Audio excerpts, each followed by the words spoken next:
What if I told you there's a multi-billion-dollar industry that profits from locking people up?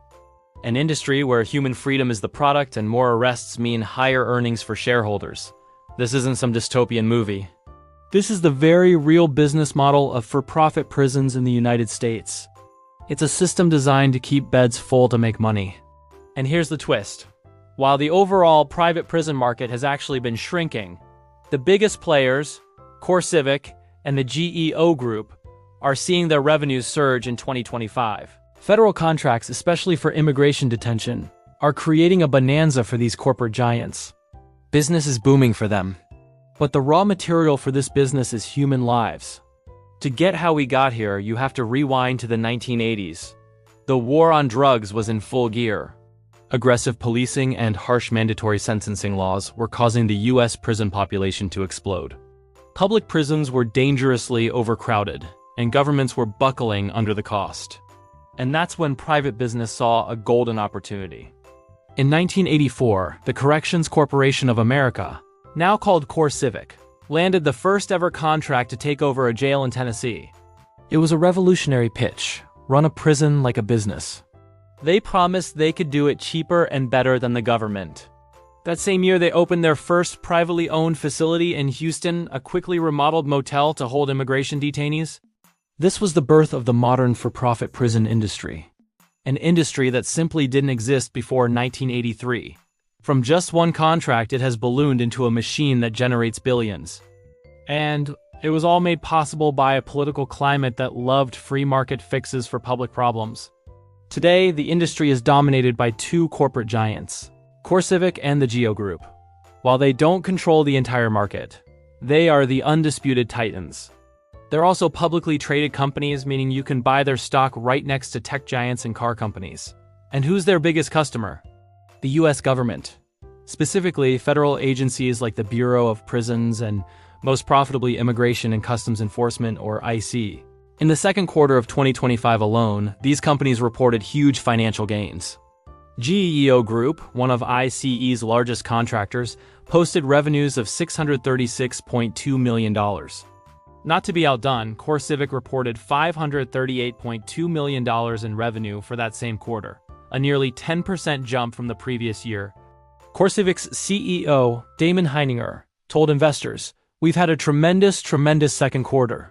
Meanwhile, GEO Group's founder, George Zolli, boasted that 2025 represents the largest amount of new business the company has ever won in a single year. This isn't just growth, it's a gold rush. And it's paid for with our tax dollars. So how does this all work? It's disturbingly simple. Private prison companies get contracts from the government to manage facilities and hold inmates. In return, the government pays them a rate for each person per day, a per diem. For people detained by IC, this rate can be around $165 per person. This model creates a direct financial incentive to keep prisons as full as possible, for as long as possible. More prisoners literally mean more revenue? Empty beds are a loss. To protect their profits, some of these contracts even include lockup quotas or occupancy guarantees. These clauses force the government to keep the prison filled to a certain level, often 80 or 90%. If the state doesn't meet the quota, it has to pay the company for the empty beds anyway. It's a win-win for the corporation and a lose-lose for taxpayers and justice. This business thrives on high incarceration rates. So it's no shock that these companies spend millions on lobbying and political campaigns. They push for tougher laws and policies that widen the net of imprisonment, especially in immigration. With a $45 billion congressional allocation for new immigration detention centers, the industry is set for even more growth. GEO Group and CoreCivic have already secured contracts to reactivate several idle facilities, expecting to generate hundreds of millions in new annual revenue.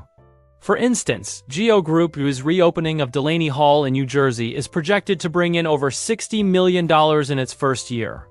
To squeeze out more profit, these companies cut costs everywhere. That often means lower pay and less training for officers, leading to high staff turnover and dangerous conditions. It means cutting corners on healthcare, food, and rehabilitation. And while they claim they save taxpayer money, many studies have found this isn't true, showing they can be more expensive and less safe than public facilities. Behind the stock prices are real people. People like Marco, who served 5 years in a private facility for a nonviolent drug offense. He describes a world of constant tension, where understaffing bred violence and medical needs were ignored to save a few bucks. He wasn't a person. He was a line item on a budget, a number generating a daily fee. Then there are the immigrant families caught in the detention boom. As of late September 2025, nearly 60,000 people were in ICE detention, a significant jump from the previous year. Private companies hold a massive portion of them. In 2025, CoreCivic signed a deal with ICE to reopen a 2,400-bed family detention center in Texas. Here, children are held with their parents, living in fear and uncertainty, while the company imprisoning them reports massive profits to its shareholders. The trauma inflicted on these families is a cost that never shows up on a balance sheet. This model of profiting from prisoners isn't new. It has a dark and direct precedent in American history. Convict leasing. After the Civil War, the 13th Amendment abolished slavery, except as a punishment for a crime. Southern states, with their economies in ruins, exploited this loophole. They passed discriminatory Jim Crow laws to arrest newly freed African Americans for minor crimes like vagrancy or loitering. These men were then leased out as forced labor to private companies to work on plantations and coal mines and to build railroads. The state got money, the companies got brutally cheap labor, and the men were trapped in a system that was, in some ways, even worse than the slavery they'd just escaped. In 1898, an incredible 73% of Alabama's entire state revenue came from leasing out convicts. Now, compare that to today. A system where corporations are paid by the government to cage people, a system that disproportionately impacts people of color, a system where profit depends on keeping cells full. The parallels are undeniable and deeply unsettling. It's a modern version of the same toxic principle, turning human captivity into a corporate profit center.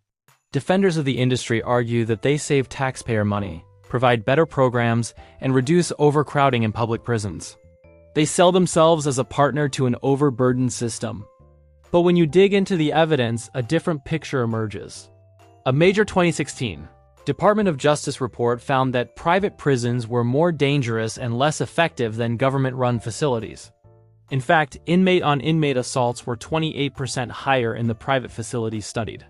Numerous analyses have shown that the promised cost savings often disappear when you look closer, sometimes costing more than public prisons. And as for rehabilitation, their whole business model works against it. Why would a company whose revenue depends on a constant supply of prisoners have a real interest in programs that stop people from coming back? A successful rehab program is a threat to the bottom line. It's a fundamental conflict of interest, where the public good is pitted against shareholder value. We've followed the money. From our tax dollars to government contracts, straight to the soaring revenues of these corporations. We've seen a business model that isn't just flawed but morally corrosive. It creates a sick incentive to lock up more people, for longer, as cheaply as possible. It trades human dignity for profit margins. This is a system that turns justice into a commodity and people into products. It's the legacy of convict leasing dressed up in a corporate prospectus. The core problem is the question itself.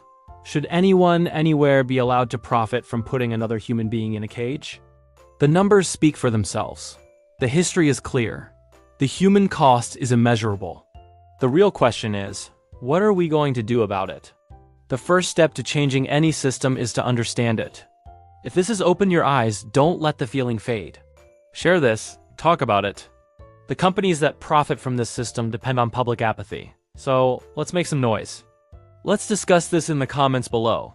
And subscribe for more investigations into the systems that shape our world. Because the more people who know the truth, the harder it is for this industry to keep going.